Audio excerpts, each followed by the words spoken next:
Hi ನಮಸ್ತೆ, ಆಹಾರ ಬುತ್ತಿಗೆ ಸ್ವಾಗತ. ಇವತ್ತೊಂದು ನಾನು ಹಾಗಲಕಾಯಿ ಒಂದು ಆಲೂಗಡ್ಡೆ ತೊಗೊಂಡ್ಬಿಟ್ಟು ಬಜ್ಜಿ ಮಾಡಿ ತೋರಿಸ್ತೀನಿ. ಹಾಗಲಕಾಯಿದು ಆಲೂಗಡ್ಡೆದು ಬಜ್ಜಿ ಮಾಡಿ ಮಕ್ಳಿಗೆ ಕೊಟ್ಟರೆ ಇದು ತುಂಬ ಆರೋಗ್ಯಕ್ಕೆ ಒಳ್ಳೆಯದು. ಯಾಕಂದ್ರೆ ವರ್ಷದಾಗ ಒಂದು 10 ಸತಿನಾದರೂ ಮಕ್ಳಿಗೆ ತಿನ್ನಿಸ್ಬೋದು. ತಿಂಗಳದಾಗ ಒಂದು ಸತಿ ತಂದುಬಿಟ್ಟು ನೀವು ಪಲ್ಯ ಆಗಿರ್ಬೋದು, ಬಜ್ಜಿ ಆಗಿರ್ಬೋದು, ಅದು ಯಾವ್ದು ಇಷ್ಟಪಡ್ತಾರೋ ಆ ಥರ ನೀವು ಹಾಗಲಕಾಯಿ ತಿನ್ನಿಸ್ಬೋದು. ಇವೆರಡೂ ನಾನು ತುರಿದ್ಬಿಟ್ಟು ಸಿಪ್ಪೆ ತೆಗೆದು ನೀಟಾಗೆ ಕಟ್ ಮಾಡ್ಕೊಂಬರ್ತೀನಿ. ಬನ್ನಿ ನೋಡಿ, ನಾನು ಒಂದು ಹಾಗಲಕಾಯಿ ಒಂದು ಆಲೂಗಡ್ಡೆ ಈ ಥರ ನಾನು ಚಾಪ್ಸ್ ಮಾಡ್ಕೊಂಬಂದಿದ್ದೀನಿ. ಇವಾಗ ಇದನ್ನು ಮಾಡಿಬಿಟ್ಟು ನಾವು ಬಜ್ಜಿ ಮಕ್ಳಿಗೆ ಮಾಡಿಕೊಟ್ರೆ ಯಾವ್ದು ಇಷ್ಟಪಡ್ತಾರೋ ಅದನ್ನು ತಿಂತಾರೆ ಮಕ್ಕಳು. ಇವಾಗ ಬೇಸಿಗೆ ಇರೋದಕ್ಕೆ ಮನೇಲಿ ಇರ್ತಾರೆ ಮಕ್ಕಳು, ಈ ಥರ ತಿಂಡಿಗಳು ಮಾಡಿ ಕೊಡ್ಬೋದು. ಇವಾಗ ಹಾಗಲಕಾಯಿ ಇದೇ ಥರ ಮಾಡಿದರೆ ಅದು ವಿಷ ಬರುತ್ತೆ. ಸ್ವಲ್ಪ ಇದನ್ನು ನಾವು ಹುರ್ಕೋಬೇಕು. ಹುರಿಯೋಣ ಬನ್ನಿ. ನೋಡಿ, ಈ ಥರ ಒಂದು ಅಗಲವಾಗಿರೋದು ಒಂದು ಪಾನ್ ತೊಗೊಂಡ್ಬಿಟ್ಟು ನಾವು ಇದನ್ನು ಸ್ವಲ್ಪ ಹುರ್ಕೊಳ್ಳೋಣ. ಚೆನ್ನಾಗಿ ಹುರಿದ್ಬಿಟ್ಟು ನಾವು ಬಜ್ಜಿ ಮಾಡಿದರೆ ಮಾತ್ರ ಸೂಪರಾಗಿರುತ್ತೆ, ತುಂಬ ಚೆನ್ನಾಗಿ ಟೇಸ್ಟ್ ಇರುತ್ತೆ. ಇದೊಂದು ಸ್ವಲ್ಪ ಒಂದು ನಿಮಿಷ ಆಗಿರ್ಬೋದು, 2 ನಿಮಿಷ ಆಗಿರ್ಬೋದು. ನಾವು ನೀಟಾಗಿ ಇದನ್ನು ನೋಡಿ ಈ ಥರ ನಾವು ಚೆನ್ನಾಗಿ ಹುರ್ಕೋಬೇಕು. ಸ್ವಲ್ಪ ಹುರಿಯುವಾಗ ನಾವು ಎಣ್ಣೆ ಹಾಕೊಳ್ಳೋಣ.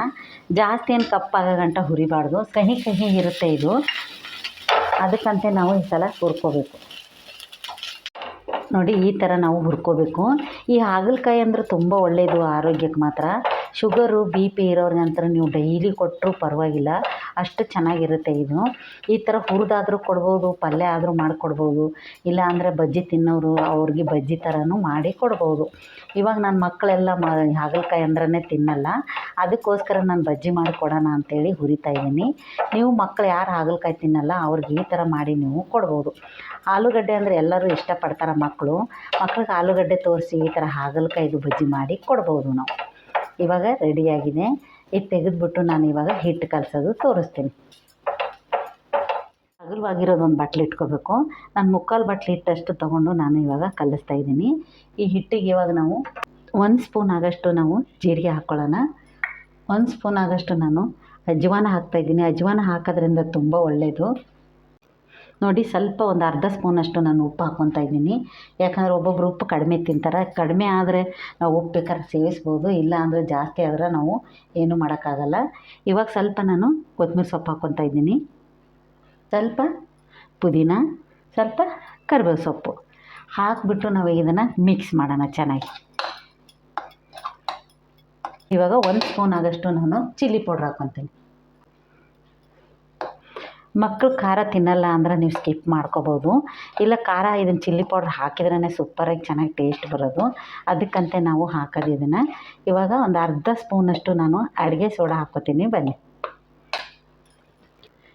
ಅರ್ಧ ಸ್ಪೂನಷ್ಟು ನಾನು ಅಡುಗೆ ಸೋಡಾ ಹಾಕ್ಕೊಂಬಿಟ್ಟು ಚೆನ್ನಾಗಿ ಮಿಕ್ಸ್ ಮಾಡ್ತೀನಿ. ಮಿಕ್ಸ್ ಮಾಡಿಬಿಟ್ಟು ನಾವು ನೀರು ಹಾಕೋಣ. ನೀರು ಹಾಕಿಬಿಟ್ಟು ನಾವು ಸ್ವಲ್ಪ ನೀರು ಹಾಕ್ಕೊಂಡು ನಾವು ಇದನ್ನು ಕಲಿಸ್ಕೋಬೋದು.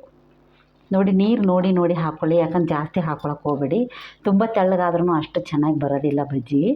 ಈ ಆಲೂಗಡ್ಡೆದು ಹಾಗಲಕಾಯಿ ಬಜ್ಜಿ ಮಾಡೋದ್ರಿಂದ ಸ್ವಲ್ಪ ಗಟ್ಟಿನೇ ಇರಬೇಕು, ತೆಳ್ಳಗಿರಂಗೆ ಕಲಿಸ್ಕೊಳಕ್ಕೆ ಹೋಗಬೇಡಿ. ಎಷ್ಟು ಚೆನ್ನಾಗಾಗುತ್ತಂದ್ರೆ ಇದು ಪುದೀನ ಸೊಪ್ಪು, ಕೊತ್ತಂಬರಿ ಸೊಪ್ಪು, ಅಜ್ವಾನ, ಜೀರಿಗೆ ಹಾಕಿಬಿಟ್ಟು ನಾವು ಮಕ್ಳಿಗೆ ಮಾಡಿಕೊಡೋದ್ರಿಂದ ಗ್ಯಾಸ್ಟ್ರಿಕ್ಕು ಆಗೋಲ್ಲ. ವಯಸ್ಸಾದವರು ತಿನ್ಬೋದು, ಎಲ್ಲರೂ ತಿನ್ಬೋದು ಈ ಥರ ಮಾಡಿಕೊಟ್ರೆ. ನೋಡಿ, ಗಂಟಿಲ್ದಂಗೆ ನಾವು ಚೆನ್ನಾಗಿ ಇದನ್ನು ಮಿಕ್ಸ್ ಮಾಡ್ಕೊಳ್ಳೋಣ.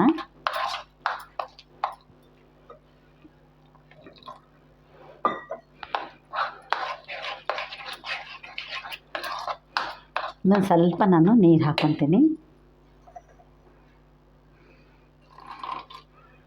ಒಂದೇ ಸತಿ ನೀರು ಹಾಕೋಕ್ಕೆ ಹೋಗಬೇಡಿ, ಸ್ವಲ್ಪ ಹಾಕ್ಕೊಂಡು ನಾವು ಈ ಥರ ನಾವು ತಿರುಗಿಸ್ಕೊಳ್ಳೋಣ. ಹಿಟ್ಟು ನೀಟಾಗಿ ಹಿಟ್ಟು ರೆಡಿ ಮಾಡಿ ಇಟ್ಕೊಂಡು ನಾವು ಎಣ್ಣೆ ಕಾಯಕ್ಕೆ ಇಡೋಣ.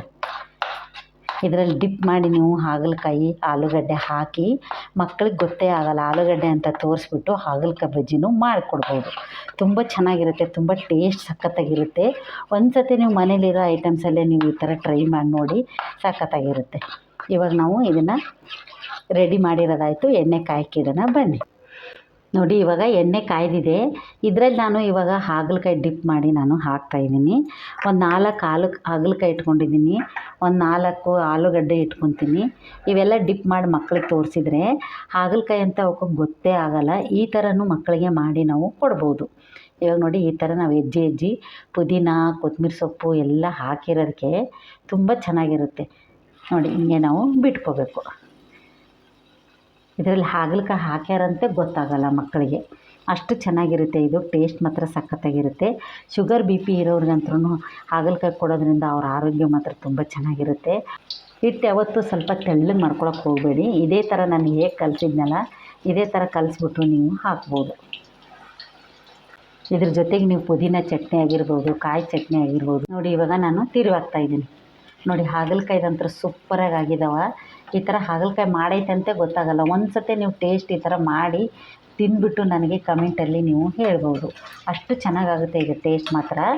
ನೀವು ಪುದೀನ ಆಮೇಲೆ ಹಾಗಲಕಾಯಿ ತಿನ್ನೋದ್ರಿಂದ ಆರೋಗ್ಯಕ್ಕೂ ತುಂಬ ಒಳ್ಳೆಯದು. ನೋಡಿ ಇನ್ನೊಂದು ಸತಿ ನಾನು ತಿರುತ್ತಾ ಇದ್ದೀನಿ. ಡ್ರೈ ಮಾಡ್ಕೋಬೋದು, ಅಂದರೆ ಎಣ್ಣೆಕ್ಕಿಂತ ಡ್ರೈ ಮಾಡಿ ನಾವು ಕೊಡ್ಬೋದು ತಿನ್ನಲಾರ್ದವ್ರಿಗೆ. ಸ್ವಲ್ಪ ಬೇಯಲಿ, ಬೇಯ್ದ ನಂತರ ನಿಮ್ಮ ತಟ್ಟೆಗೆ ಸರ್ವ್ ಮಾಡಿ ತೋರಿಸ್ತೀನಿ. ರೆಡಿಯಾಗಿದೆ, ತಟ್ಟೆಗೆ ಸರ್ವ್ ಮಾಡ್ತಾಯಿದ್ದೀನಿ.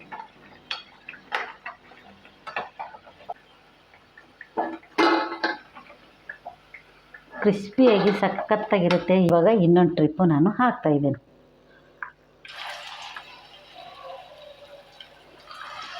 ಈ ಥರ ಹಾಕೊಂಡ್ಬಿಟ್ಟು ನಾವು ಎಲ್ಲ ಚೆನ್ನಾಗಿ ಮಕ್ಳಿಗೆ ಮಾಡಿಕೊಟ್ರೆ ಖುಷಿಯಿಂದ ತಿನ್ಕೊತಾರೆ. ಏನು ರಜೆ ಇರೋಕ್ಕೆ ನಿಮಗೂ ಸ್ವಲ್ಪ ಸ್ಕೂಲಿಗೆ ಕಳಿಸೋ ಟೆನ್ಷನ್ ಇರೋಲ್ಲ. ತಿಂಡಿಗಳು ಥರ ಮಾಡಿ ಕೊಡ್ಬೋದು. ಇನ್ನೊಂದು ವಾರದಾಗೆ ಸ್ಕೂಲ್ ಸ್ಟಾರ್ಟ್ ಆಗೋ ಹೊತ್ತಿಗೆ ಮಕ್ಕಳೆಲ್ಲ ತಿಂದು ಚೆನ್ನಾಗಿ ಆಟ ಆಡ್ಕೊಂಡು ಇರ್ತಾರೆ. ಇವಾಗೆಲ್ಲನೂ ನಿಮಗೆ ತಟ್ಟೆಗೆ ಹಾಕಿ ತೋರಿಸಿ ರೆಡಿಯಾಗಿದೆ. ಇದೆಲ್ಲನೂ ನಾನು ತಟ್ಟೆಗೆ ಸರ್ವ್ ಮಾಡಿ ಮಕ್ಕಳಿಗೆಲ್ಲ ಕೊಡ್ತೀನಿ. ಇವಾಗ ಈ ಥರ ಪುದೀನ, ಕೊತ್ತಂಬರಿ ಸೊಪ್ಪು, ಕರಿಬೇವು ಸೊಪ್ಪು, ಹಾಗಲಕಾಯಿ, ಆಲೂಗಡ್ಡೆದು ಬೋಂಡ ಮಾಡಿದ್ದು ನಿಮ್ಗೆ ಇಷ್ಟ ಆದಲ್ಲಿ ಲೈಕ್ ಮಾಡಿ, ಶೇರ್ ಮಾಡಿ, ಸಬ್ಸ್ಕ್ರೈಬ್ ಮಾಡಿ.